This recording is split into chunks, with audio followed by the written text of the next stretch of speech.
Welcome to a new Daily Top Askreddit video. Today's topic. Tech workers of Reddit, what is a dirty secret about the AI industry that the general public doesn't realize? Google make around $250 billion per year from controlling nearly all of the online advertising market. OpenAI need to recoup $1.5 trillion, $1,500 billion, just to break even on their hardware investment costs. Their current revenue is just $13 billion per year. I think this is the key point. The technology is useful, but companies are only charging end users a tiny fraction of what it actually costs to deliver it.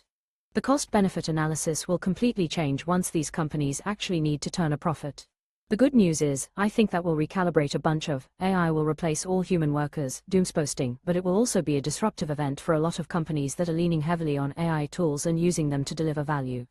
It's the same old story in tech. Create a product and make it free or cheap to get users. Everyone signs up. Realize you need to make money. Inshitify the product in order to turn a profit. AI will not be immune to inshitification. If your job starts having you constantly logging random information and interactions about your duties, you're probably training AI to do your job. I'm an associate professor at a major university and a student's graduate project is using AI-generated quiz questions to enhance testing. I had to play along with the department, and now students are obviously using ChatGPT to answer AI-generated questions. I just graded final papers and most feel like they were written by a robot. We're doomed. Edit, it's an online master's program for everyone suggesting in-person testing. Students use AI for discussions, quizzes, assignments, papers, etc. I just finished my BS through an online program at a California state school. My major was business administration with a concentration in our. Most of my classes were solid, with teachers who were experts on the subject they taught, who gave my challenging work that I learned from and I believe will make me grow in my career, except for my HR classes face with rolling eyes. I had the same teacher for every single HR class and I'm not convinced she was an actual human teacher. I think I had her for 3 or 4 classes. I'm 100% sure she made us buy a $100 AI-generated textbook online the first semester I had her.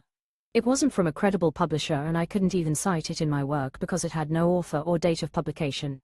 Every chapter would start with what the chapter would cover and then never actually give any information on the subject, just, in this chapter we'll discuss XYZ, and then it would never actually give info on XYZ.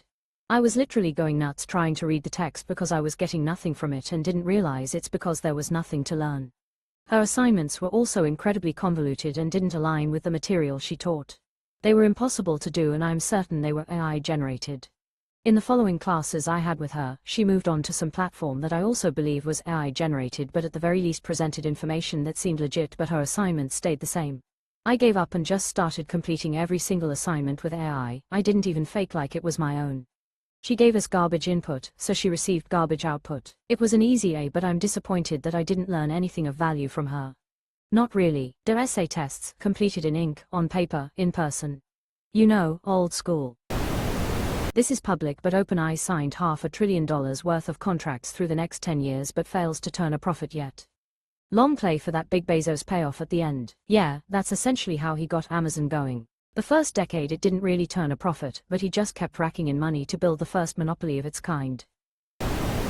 There is an enormous economy around training the models that relies on countless hours of minimum wage drudgery and labor from countries with limited labor rights and low salaries. Almost all the modern image models were trained by Africans hand drawing the lines around objects to make the models more accurate. It used to be a box around the object it was identifying, but now it's like perfect lines around each object, and the reason it changed is because of that ultra-low slave wage from another country, you know, the one we took slaves from before. I've worked in that exact industry for the past 11 years and it's extremely predatory. Most of the people who take these jobs are disabled, caretakers of the disabled, single parents, students, etc., and have no other choice. The companies are fully aware of that and exploit it at every turn. We are treated like expendable garbage and not even compensated enough to even it out, despite our work being central to the success of their flagship products. It's very much a digital sweatshop. I'm working on a degree to escape it, but as a single parent it's hard AF to dig yourself out of the hole when you have to work 80+ hours a week on this shit to survive. That most jobs are safe from it, but the corporate sector thinks they are saving money by reducing staff. People are still needed to make AI work. It doesn't just know what you want. Yep, it's only as good as the data given to it. Most companies are far from having all their data centralized and contextualized. This includes interdepartmental data and even areas of the businesses where each segment doesn't know what the other team does. AI needs all of it centralized and at minimum to make real change. God, it is so dumb sometimes, and I don't get why no one notices or seems to care. I work in compliance, which is making sure my company is following various regulations correctly. I'm not a lawyer though. A lot of what I do is people at work calling me asking if they can do something, or how to do it within the regulations, and me researching it and getting back to them. I use Google a lot. Before you freak out, no, I don't just do my job through Google, but when you're trying to find specific paragraphs, needles, in all the regulations that might apply, a haystack, a lot of times a Google search will link you straight to a relevant section of law and I can go look it up properly from there. Anyway, this used to be a lot easier when Google was completely keyword-based. I would know the right terminology to use and it would pop right up what I needed. It's been getting harder and harder as Google gets more involved in giving you what it thinks you want. Anyway, lately I'll search for something and the AI answer at the top will just be flat completely wrong. Like, holy shit, that is not true at all, how did you come up with that? To the point I have to wonder what good it is at all. Asking AI for an answer is like asking a complete idiot who also has no context to make up an answer with vaguely relevant words.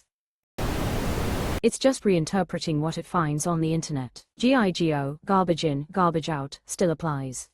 Indeed, I get annoyed at people who think it is the voice of God speaking to them. It is like the voice of God, in that it doesn't really exist either.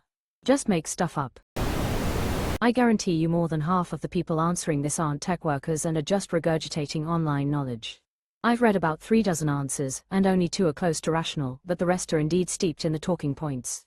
The MSOT annoying part about AI becoming mainstream discussion is how everyone seems to fall on such radical sides instead of the obvious and rational future. Everyone seems to be like, AI is going to replace everything, or the exact opposite. I tried a prompt on ChatGPT and it sucked, so obviously AI is just one big scam that isn't worth anything. Anyone arguing either point are fucking oblivious lol. It's a useful tool in its infancy with many applications. Learning how and when to properly apply tools is useful in every industry.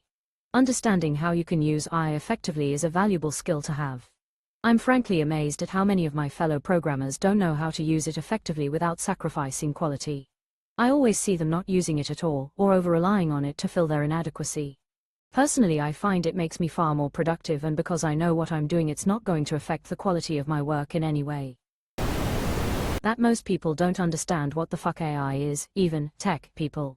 AI is a very broad category. Everyone automatically assumes it is the Mad Lib style LLMI, however AI learning models have been around for a long time and do a variety of things. Things like your spam filter, predictive text, or your nav system's traffic avoidance, these are all variations of AI in the category of machine learning. These are tools which don't take jobs, they make our lives easier. Then there are AI machine learning models that do take jobs, but actually do so much better than a person can do. Like ones that examine components for defects. They can identify things people may miss far quicker. This allows for better quality and safer products. I really do wish we could make this distinction clearer. I'm an artist, you can probably guess my particular opinion on generative AI.